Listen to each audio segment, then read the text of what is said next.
பரபரப்பான 10வது வாரம். இந்த வாரமும் 2 எவிக்ஷன் இருக்கும் அப்படின்னு பரவலாக பேசப்பட்டு கொண்டு இருக்கும் நேரத்தில் பிக் பாஸ் வீட்டில் 9 பேர் நாமினேஷனுக்கு வந்திருக்காங்கங்க. இதுவரை நடக்காத ஒரு விஷயம் இப்போ நடந்துகிட்டு இருக்கு. பவித்ரா அன்அஃபிஷியலில் முதல் இடத்துல தொடர்ந்து நீடிச்சிக்கிட்டு இருக்காங்கங்க. இது வந்து ஒரு சர்ப்ரைசிங் ஃபேக்டராக பார்க்கப்படுது. ஏன்னா இதற்கு முன்பு 9 வாரங்களில் நிறைய முறை பவித்ரா வந்து நாமினேட் ஆகியிருக்காங்க. அப்போல்லாம் அவங்க வந்து 6%, 7%, மேக்ஸிமம் 8% அந்த அளவுக்கு தான் அவங்க வாக்குகள் எடுப்பாங்க.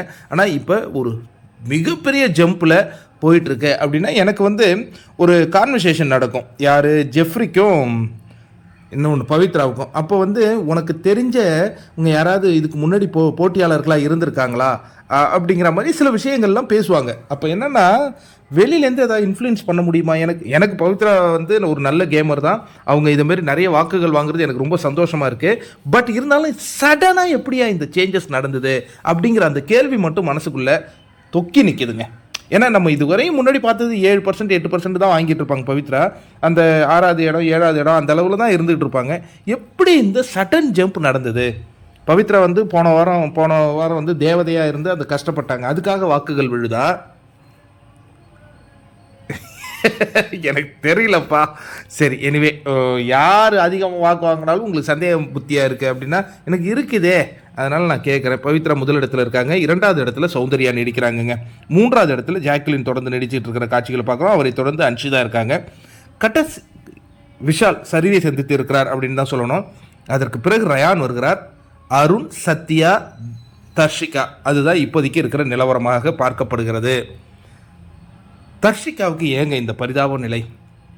அவங்க வந்து ஒரு ஸ்ட்ராங் கண்டஸ்டன்ஸாக அறியப்பட்டவங்க. பட் காதல் கண்ணை கட்டி அவங்களுடைய யோசிக்கும் திறனையே அவங்க இழந்து அவங்க இந்தமாரி பின்னாடி ஆகிட்டாங்க. யாராவது அட்வைஸ் சொன்னால் கூட இந்த நேரத்தில் பிடிக்காது, அட்வைஸ் பிடிக்காது.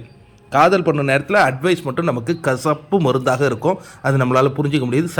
சத்யா வந்து ஜாலியாக இருக்கல, அவர் யார் வந்து சாப்பிட்றாரு, அவர் ஏதோ ஒரு விருந்தாளி வீட்டுக்கு போன மாதிரி ஜாலியாக வாழ்ந்துகிட்டு இருக்கார். அவர் விடுங்க. அருணும் பரிதாப நிலை. ரயானுக்கு கீழே அருண் வந்துட்டார். முன்னாடி அருண் கூட நல்ல வாக்குகள் வாங்கிட்டு இருந்தார்.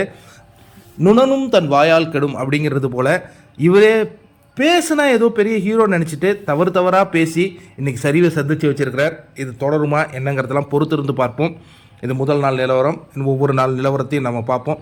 உங்களில் எத்தனை பேருக்கு ஹாப்பியாக இருக்குது பவித்ரா முதலிடம் அப்படின்னு பார்க்குறது? ஏன்னா சௌந்தர்யா வந்து பிஆர்னு நம்ம சொல்லிட்டு தான் இருக்கோம். அந்த பிஆரை தாண்டி மேலே வாக்குகள் நிற்கிது. அது முதல் நாள் நிற்கிது.